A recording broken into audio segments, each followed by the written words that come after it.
I am not a parent. If they choose to be foolish, uncle, the elder and younger sibling relationship. We're seeing our siblings as babies. Listen, don't judge. Just hello, guys. Hello, gorgeous. Hello, my people. It feels so surreal saying this again after how many months now?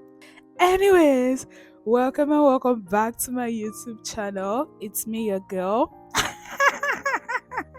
Let's do this again. Hello, gorgeous. In fact, did I ever have an intro? Have I forgotten my intro? I cannot remember. It's been a moment. I've been away from YouTube for over 4 months. In fact, Happy New Year, because since this year started, we've not posted anything here. And I would want to explain myself to you, but who cares? Like, is there anybody here that really cares? I mean, nobody asked where I've been. It broke my heart, but I'm not gonna dwell on that. Anyways, thank you guys for tuning into my channel again. None of my friends know that I'm back on YouTube, so I guess they will reach out to me when they see it. Let's dive into the conversation for today. And I know that I have this platform and I'll be able to speak about it. So, my topic today is going to focus on why your relationship with your siblings are ruined. And as much as this topic sounds very much conclusive, I know that it is not the case for everybody. But if this is a pain point for you, then you must watch this video, okay?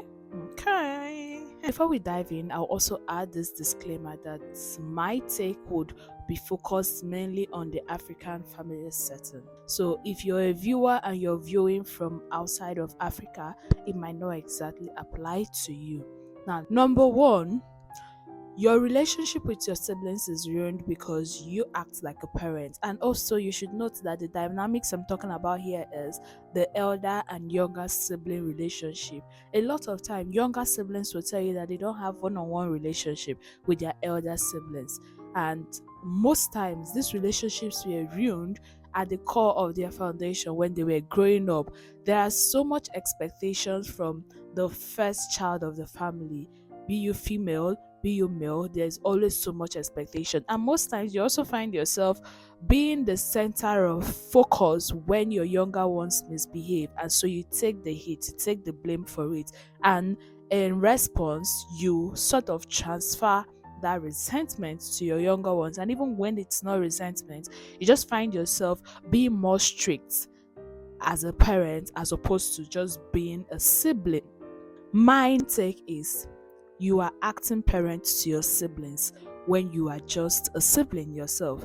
That is why your relationship with your siblings is getting ruined. So you have to stop it. You have to go back to the drawing board, check it out. Why am I being a parent to those that I'm supposed to be siblings to? I mean, there are circumstances. There are people that their reality demands that they are the parents. They're the ones fending for the family. They're the ones doing everything to sustain the family.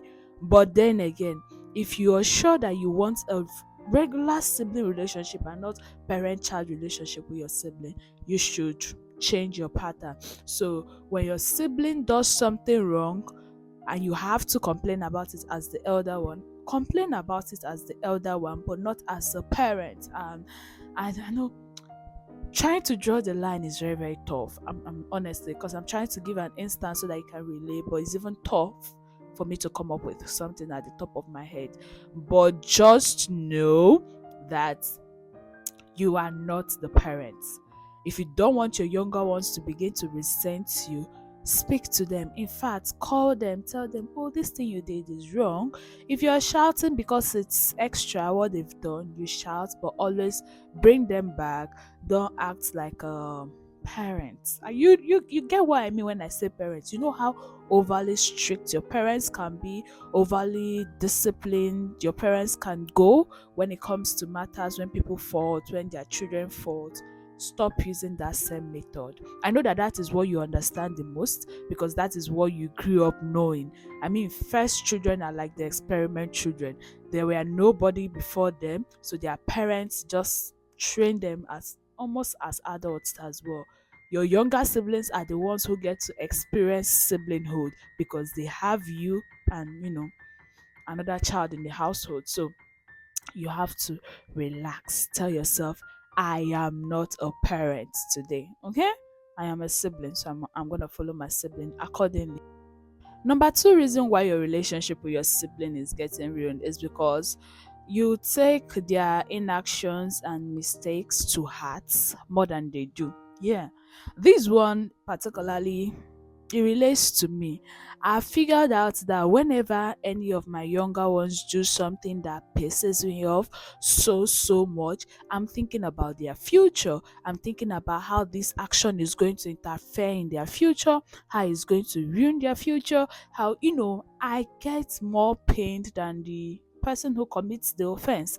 Meanwhile, the person you're trying to explain to that, oh my god, this thing you're doing is going to ruin your life, is going to interfere with your future.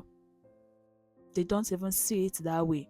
So for the sake of you still having a relationship with your siblings, try to allow them bear the consequences of their action. And I know that as a firstborn child, a firstborn daughter, you always have this thing in you where you want to come true for your siblings, where you want to stand in the gap, you want to make sure that everything goes well. But trust me, everything will go well even without you. So, does it have to cost you that relationship? Think about it. I've been in a situation where I told myself, I am not going to speak to this person again because one human being cannot be this foolish. But if they choose to be foolish, uncle, what if it's their destiny to be foolish? What if they want to be foolish? So sometimes you just let people be.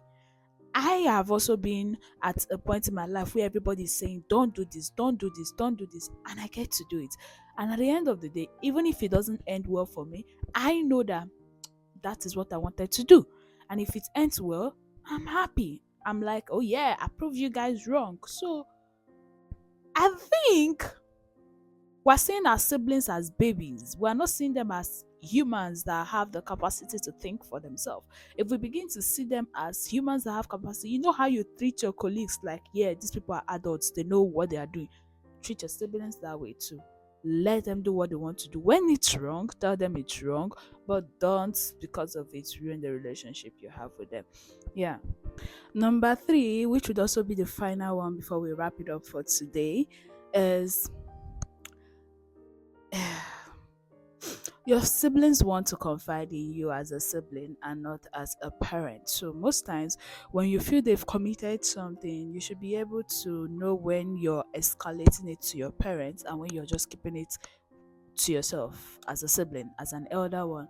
Because I've seen that sometimes your younger ones will tell you that the reason why they don't relate properly with you is simply because when they told you this, you escalated it to your parents, and it kind of makes them not want to share intimate conversations with you. And as much as I know that your first inclination, most times, because you are looking out for them and you want to protect them, is to escalate to a higher authority, sometimes just let them be. Just listen. Don't judge. Just let them be. I mean, not in cases where you must translate that information to an adult or a higher authority, but in situations where you is really nothing, just let them be. They'll be the ones to know what is good or bad. Trust me, your siblings are not dumb. They know what they are doing. So let them figure out life just the way you're figuring out life. You know those times that most times you say you make tough decisions for yourself, and you're expecting them to do that as well. Allow them. They know how to. If you were not there, I know it is very human of us to want to guide so that they don't make mistakes, they don't ruin their life. And but when the person you're trying to protect does not want to be protected, what do you do? Anyways, it's been a moment since I did chit chatting on this channel. So we're back, and maybe in the next video I'll talk about how we stayed away from YouTube for over 4 months. All right. By the way, if you enjoyed this section, let me know in the comment section. Drop a comment, like this video, and share.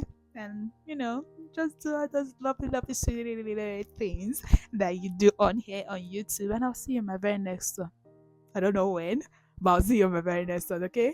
Bye. I will make a separate video altogether for the reason why I've been away if you want, and you have to ask for it.